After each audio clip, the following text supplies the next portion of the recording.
بسم اللہ الرحمن الرحیم۔ السلام علیکم ویورز، اردو سٹوری پلس میں خوش آمدید۔ آج میں آپ کے لیے ایک اور سچی کہانی لے کر حاضر ہوئی ہوں۔ امید ہے کہ کہانی آپ کو ضرور پسند آئے گی۔ کہانی پسند آنے کی صورت میں اس ویڈیو کو لائک کیجیے اور اس طرح کی مزید کہانیاں سننے کے لیے ہمارے چینل اردو سٹوری پلس کو سبسکرائب کیجیے۔ جب میں نے اس دنیا میں آنکھ کھولی، ہزاروں امنگیں اور خوشیاں میری منتظر تھیں۔ پیدا ہوتے ہی والدہ نے میری خالہ کی جھولی میں ڈال دیا۔ خالہ کی صرف 3 بیٹیاں تھیں، بیٹا نہیں تھا۔ ان کو بیٹے کی بہت حسرت تھی۔ تب میری والدہ نے خالہ سے کہا کہ اگر میرے گھر لڑکا پیدا ہو تو وہ میں تمہاری جھولی میں ڈال دوں گی۔ پھر جب میں نے جنم لیا تو وعدے کو نبھاتے ہوئے مجھے خالہ کی جھولی میں ڈال دیا گیا۔ عرصہ 8 سال تک میں اپنی خالہ اور تایا ابو کے زیر تربیت رہا۔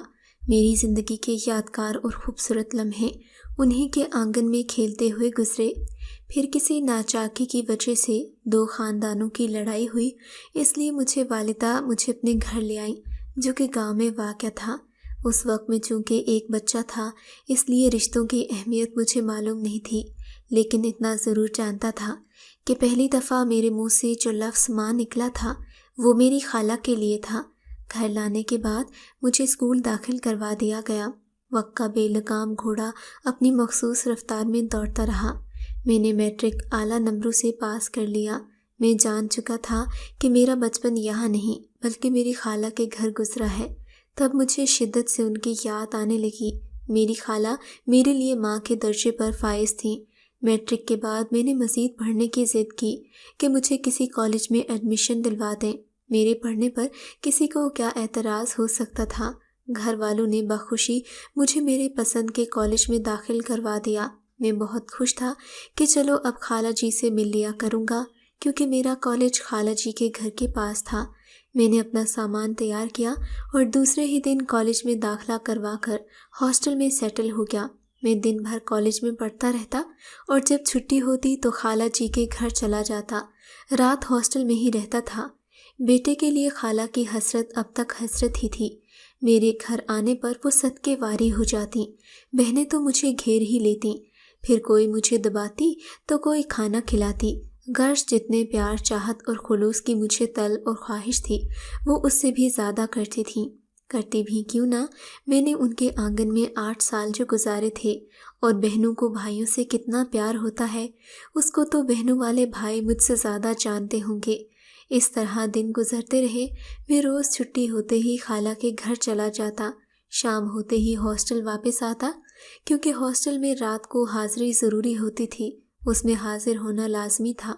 دوسری بات، میرے امی ابو بھی میری خالہ کے گھر ٹھہرنے پر راضی نہیں تھے، اسی لیے انہوں نے مجھے ہاسٹل بھیجا تھا۔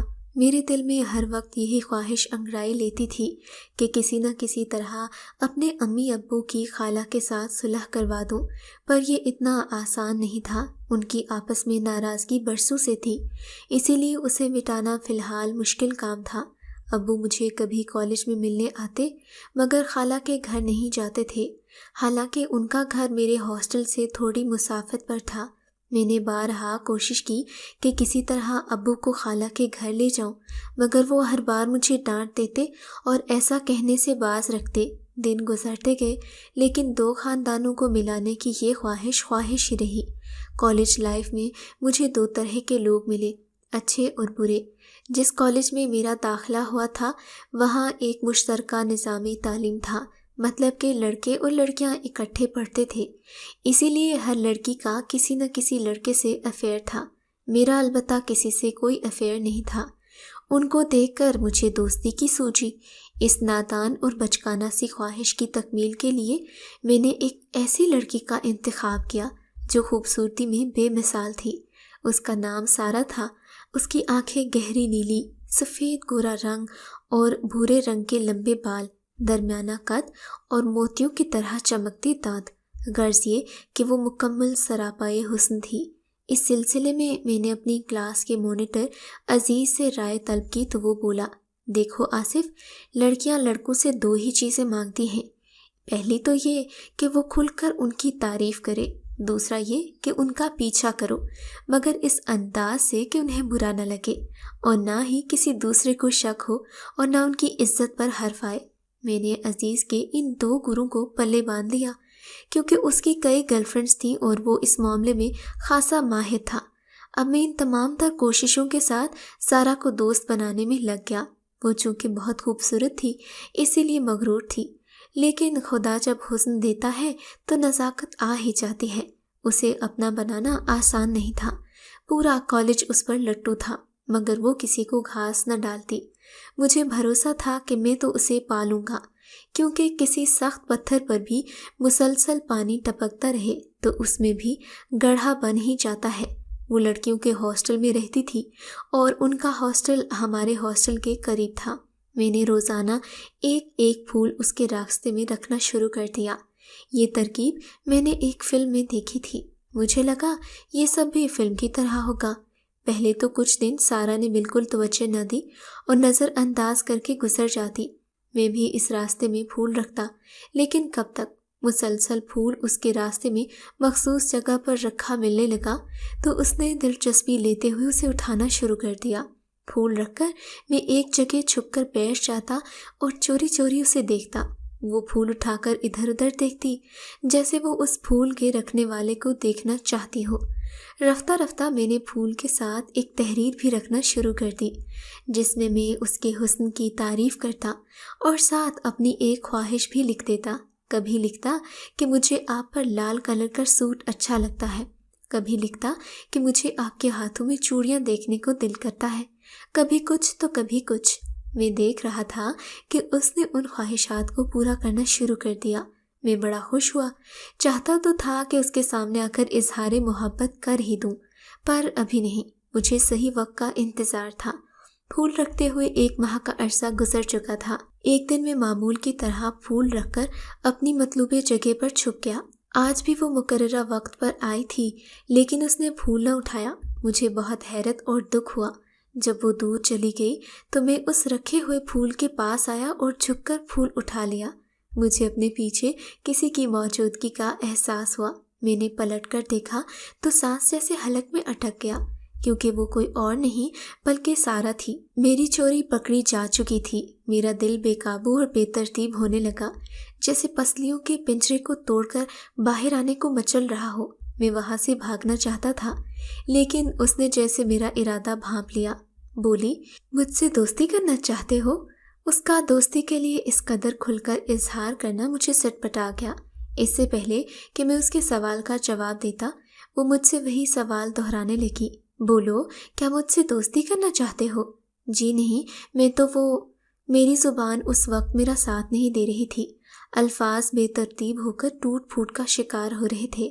میں اس طرح بول رہا تھا جیسے میں توتلا ہو گیا ہوں۔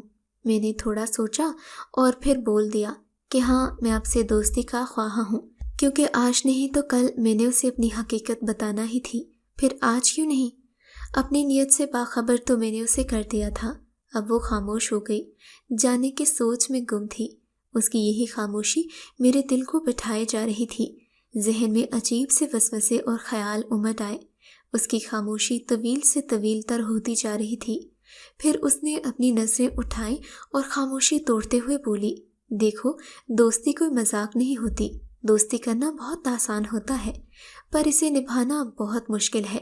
یہ ایک ایسا پرخطر اور کٹھن سفر ہے جس کی کوئی منزل نہیں۔ اگر تم واقعی مجھ میں دلچسپی رکھتے ہو تو پھر ٹھیک ہے، میں وعدہ کرتی ہوں کہ دوستی کے تمام قواعد اور ضوابط پر عمل پیرا ہوں گی۔ امید کرتی ہوں کہ تم بھی یہ رشتہ بخوبی نبھاؤ گے اور اس کٹھن سفر میں مجھے تنہا نہیں چھوڑو گے۔ اس کی یہ باتیں سن کر میرا چہرہ کھل اٹھا۔ اس لمحے میں خود کو ہواؤں میں اڑتا محسوس کر رہا تھا۔ میں نے اسے پا لیا تھا۔ اپنی کوشش میں کامیاب ہو گیا تھا۔ میں نے اسے یقین دلایا کہ زندگی کے ہر موڑ اور مشکل وقت میں تمہارے ساتھ رہوں گا۔ اس دن ہم نے بہت وعدے کیے، قسمیں کھائیں اور ساتھ رہنے کی بات کی۔ سارا سے میری دوستی دن بدن پختہ ہوتی چلی گئی اور پھر ہم محبت کے ایسے اٹوٹ اور گہرے رشتے سے منسلک ہو گئے جس کے بارے میں ہمارا وہم و گمان بھی نہ تھا۔ میں اب اس پر مکمل اعتماد کرنے لگا تھا۔ وہ محبت کے پاکیزہ رشتے کو احسن طریقے سے نبھا رہی تھی۔ اس کا ساتھ پا کر میں اپنی قسمت پر رشک کرتا نہ تھکتا۔ اس کی قربتوں میں گزرے لمحات میری زندگی کے سب سے حسین لمحات ہوتے۔ میری اس محبت کا علم جب میرے دوست کو ہوا تو کہنے لگا، تمہارا دوستی کا رشتہ جس قدر تیزی سے بڑھ رہا ہے وہ ٹھیک نہیں۔ کسی پر اتنا بھروسہ اور اعتماد کرنا اچھا نہیں ہوتا۔ وہ مغرور اور بے وفا لڑکی ہے، تمہیں کبھی بھی دھوکہ دے سکتی ہے۔ اپنے دوست کی باتیں سمجھنے کی بجائے میں اس پر غصہ ہو جاتا کہ تم میری محبت سے چلتے ہو، اور اس طرح غصے میں کئی دن میں اس سے بات ہی نہ کرتا۔ میں بھلا اس کی باتوں کو کیسے سچ مان لیتا، جبکہ سارا اور مجھ میں کوئی کمی نہ دکھتی تھی۔ وہ جب مجھے سمجھا کر تھک گیا تو اس نے مجھے میرے حال پر چھوڑ دیا۔ میں سارا سے ہر بات شیئر کرتا، کوئی بھی بات نہ چھپاتا۔ پھر ایک دن میں نے اسے اپنے امی ابو اور خالہ کے درمیان پیدا رنجش کے بارے میں بتا دیا۔ اس نے میری بات کو توجہ سے سنا اور بولی، ان کی ناراضگی کو تم ہی ختم کر سکتے ہو۔ میں نے کہا، وہ کیسے؟ کہنے لگا کہ تم اپنے گھر والوں کو کسی طریقے سے کچھ دن خالہ کے گھر لے جاؤ، مجھے یقین ہے وہ اکٹھے رہیں گے تو ان کی نفرت محبت میں بدل جائے گی۔ پھر سارا نے مجھے ایک پلان سمجھایا کہ کس طرح میں اپنے گھر والوں کو خالہ کے گھر لے جا سکتا ہوں۔ میں نے اس کی باتیں توجہ سے سنی اور اتنی ہی توجہ سے ان پر عمل کرنے لگا۔ سخت سردیوں کے دن تھے، صبح کی دھند نے ہر چیز کو اپنی لپیٹ میں لے رکھا تھا۔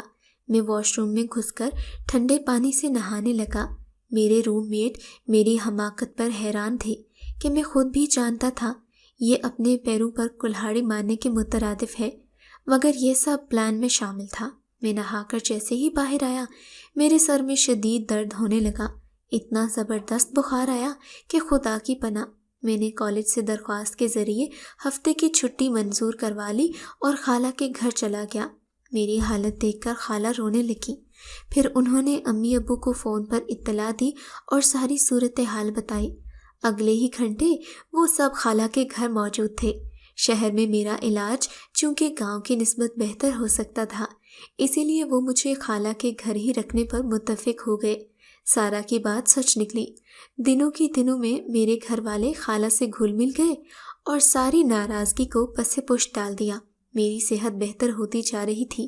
کرشمہ قدرت کہ جب میں مکمل صحت یاب ہوا تو 2 خاندانوں کی رنجشیں ختم ہو گئیں۔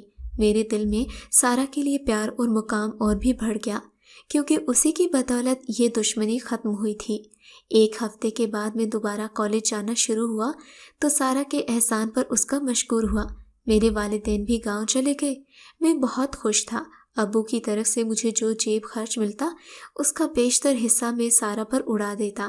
بہت سے لڑکوں نے مجھے تنبیہ کی کہ یہ لڑکی ٹھیک نہیں ہے، اس کا اور بھی لڑکوں سے چکر ہے، پر میں نے ان کی باتوں پر یقین نہیں کیا۔ میں اس کے پیار میں اتنا اندھا تھا کہ مجھے یہ باتیں الزام لگتی۔ ایک دن روٹین کے مطابق ہفتہ مکمل ہونے پر میں گھر جانے کی تیاری کرنے لگا۔ میرا دوست کلاس مانیٹر کے ساتھ میرے پاس آیا اور کہنے لگا، ہم تم سے نہ کہتے تھے لڑکی بے وفا ہے، پر تمہیں تو ہماری باتیں الزام لگتی تھیں۔ آج جب تم اسے کسی اور کے ساتھ گپ شپ کرتا دیکھو تو یقین کر لینا دوست کہ ہم جھوٹ نہیں بولتے تھے۔ پھر وہ زبردستی مجھے ایک ہوٹل میں لے گئے جہاں میں کئی بار سارا کو کھانا کھلانے لے جاتا تھا۔ میں نے ہوٹل میں چاروں طرف نظریں دوڑائیں تو ایک جگہ میری نظر ٹھہر گئی۔ میرا دل ڈوبتا محسوس ہوا، لگا جیسے میں ابھی چکرا کر گر پڑوں گا۔ میرے سامنے سارا کسی اور کے ہاتھوں میں ہاتھ ڈالے باتوں میں مگن تھی۔ میرے سارے خواب چکنا چور ہو گئے۔ بہت دکھ ہوا۔ میں نے اسے کسی چیز کی کمی نہیں دی تھی، پھر بھی اس نے مجھے دھوکہ دیا۔ میری تو دنیا لٹ گئی۔ سارا نے مجھے دیکھ لیا تو اس کے چہرے پر کئی رنگ آئے اور گزر گئے۔ اس سے پہلے کہ وہ مجھ سے کچھ کہتی میں پلٹا اور سیدھا ہاسٹل میں آ کر دم لیا۔ میرا چہرہ آنسوؤں سے بھیگا ہوا تھا۔ عزیز نے مجھے تسلی دی کہ خود کو سنبھالو اور رونا بند کرو، مگر میرے آنسو تھے کہ تھمنے کا نام نہیں لیتے تھے۔ میں نے بھجے دل کے ساتھ تیاری کی اور گھر چلا گیا۔ گھر میں سب سے کٹا کٹا رہا۔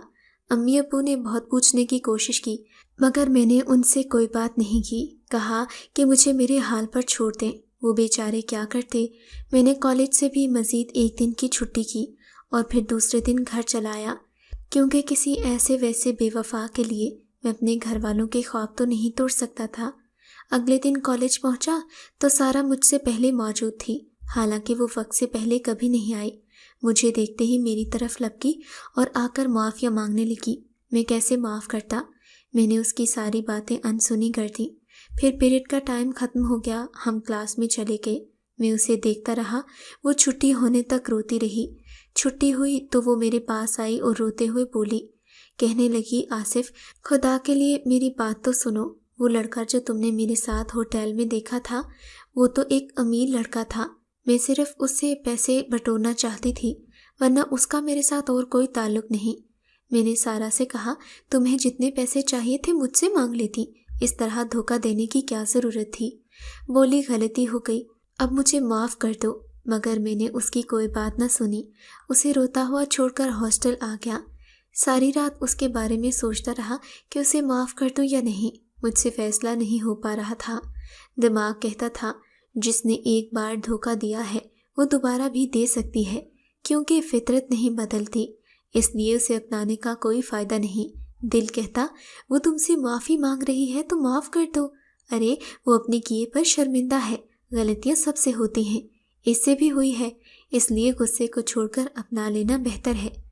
صبح ہوتے ہی تیاری کر کے کالج پہنچا تو وہ کلاس میں موجود تھی۔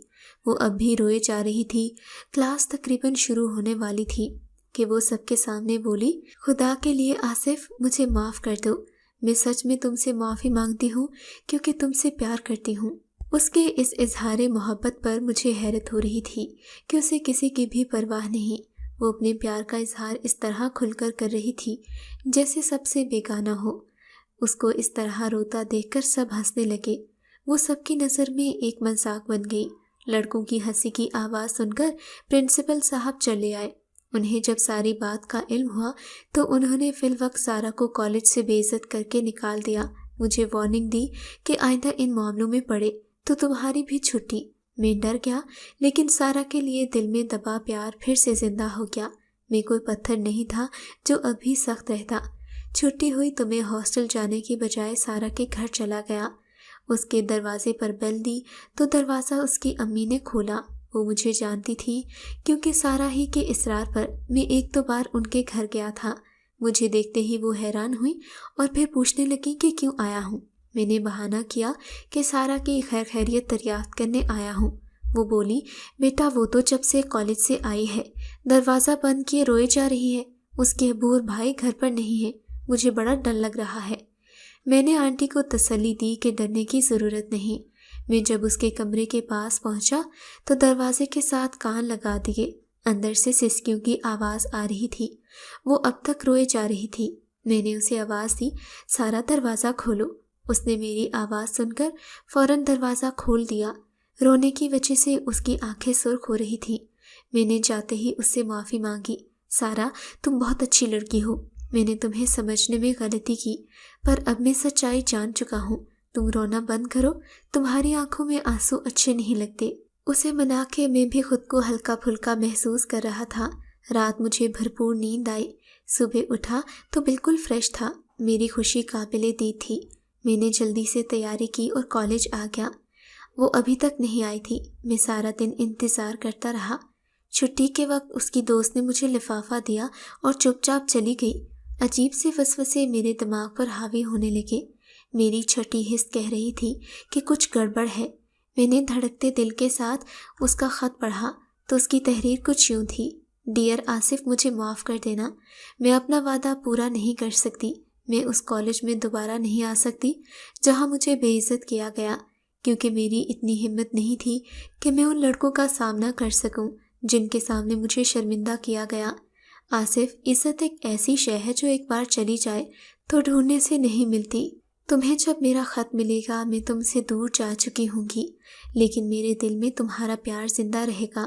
محبت وصل کا نام نہیں ہے، محبت تو فراق کا نام ہے۔ ضروری نہیں جسے چاہا وہ مل بھی جائے۔ ایک بات یاد رکھنا سارا، ایک بات یاد رکھنا، سارا نے تم سے پیار کیا تھا، کرتی ہے اور کرتی رہے گی۔